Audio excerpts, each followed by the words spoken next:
Well, I promised one of my viewers that I do a little walk around on the airplane so they can actually see it a little bit better. So here you go. It's a two-seater. This is a Quicksilver Sport 2S. The Sport means there's double-sided wings. They do have a single-sided wing that doesn't have the bottom on it. It's a little bit more lift, but a little bit more drag as well. 2 is the 2 seats. S means the struts. And some of them have wires that go to the wings, and with a king post on the top, and the wires go on the top and on the bottom. But this is a strut, and so it's a little heavier.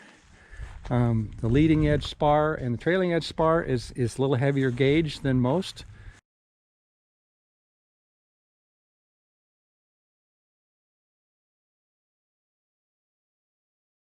Gross weight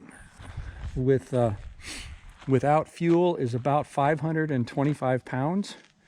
So that leaves fuel and 2 passengers for 475 pounds. So you can see that, pushing the limits just with 2 big guys in there probably. It has strobes on it here, and stabilizer, rudder. I put this mesh underneath there and in front of the front wheel in case it kicks up anything and it doesn't get into the prop, and it seems to work. I've had it for as long as I've had the airplane, almost 7 years.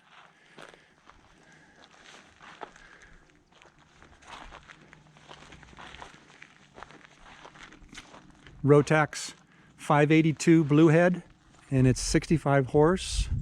This is a 4-prop that I have on it. It came with it. I haven't never changed it. And I do have a clutch on this airplane also, so that when you start it, you're not cranking this crankshaft and trying to turn the propeller at the same time. Clutch engages somewhere between 1800 and 2200 RPM.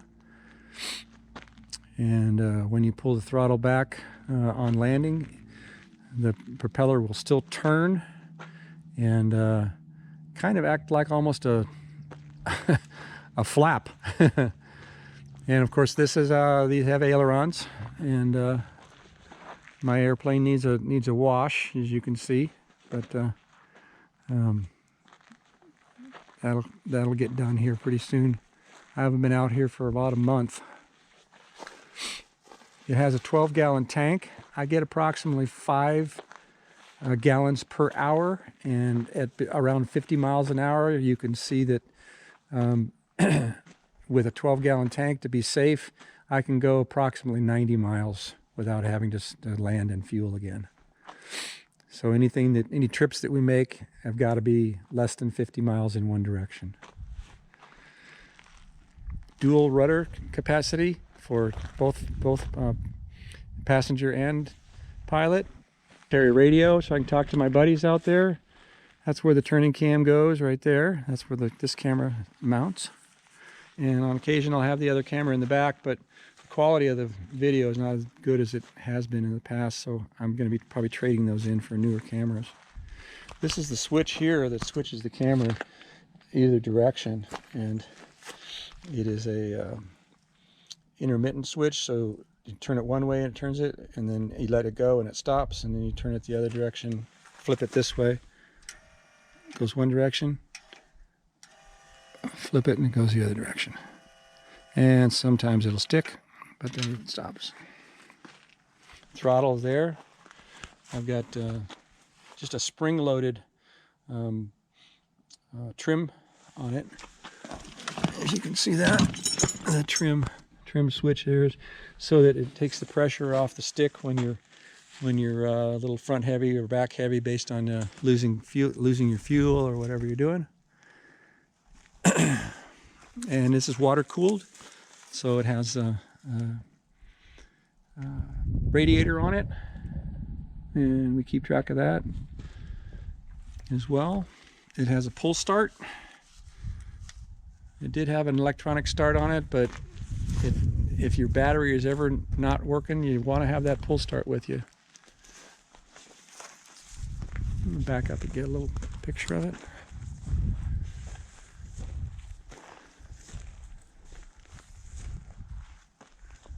and we call this plane down here Blackbird, and where it's going to be parked in my new hangar and my new runway is called Blackbird's Nest.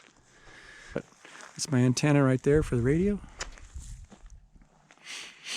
Gauges on the airplane. I have airspeed, altimeter, fuel pressure gauge, AGT, which is EGT, sorry, EGT exhaust gas temperature gauge for 2 sections of the exhaust pipes, and water temperature gauge, and RPM. This little hose here and that gauge right there is a pitot tube, which gives the airspeed, and it goes to the airspeed indicator. All right, so that's basically it. Oh, that orange thing, that's my my ELT, which is tracking device for if we go down, it will activate, and so I can be found by the nearest actual airport usually has monitoring of ELT. So, all right, that's it.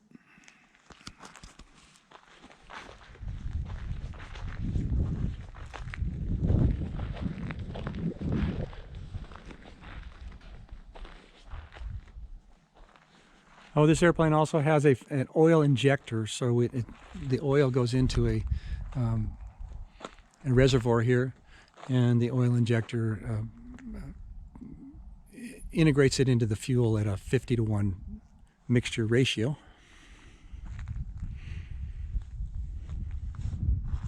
I'm going to say goodbye for now. Subscribe, share, like, and comment.